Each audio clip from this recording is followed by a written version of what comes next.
আজকে তোমাদের সাথে শেয়ার করব খর্দার মধ্যে অবস্থিত একটি অপূর্ব মন্দিরের গল্প।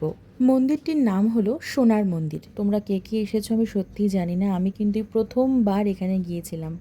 আমি যখন পিসির বাড়িতে বেশ কয়েকদিন ছিলাম সেই সময় আমার বোন আমাকে এই সোনার মন্দির ঘুরতে নিয়ে গিয়েছিল।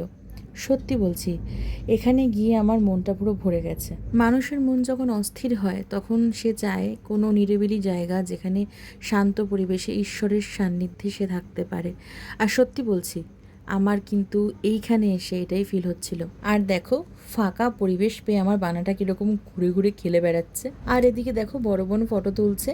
আমি, পিসি, বানা আর বড় বোন চারজন মিলেই গিয়েছিলাম। আসলে এই মন্দিরটা না আমার পিসির বাড়ির অনেকটা কাছে, সেই জন্য ওরা কিন্তু মাঝে মধ্যেই এখানে আসতে পারে। এবং সবথেকে বড় কথা, ওদের পাড়ায় যে কটা অনুষ্ঠান হয় ম্যাক্সিমামটাই কিন্তু এইখানে হয়।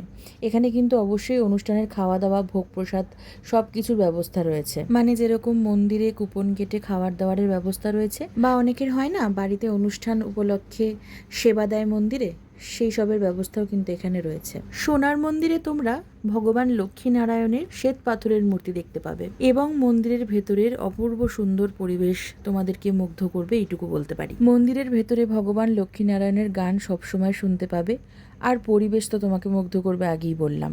এইবার চলো মন্দিরের ভেতরটা তোমাদের একটু ঘুরিয়ে দেখাই।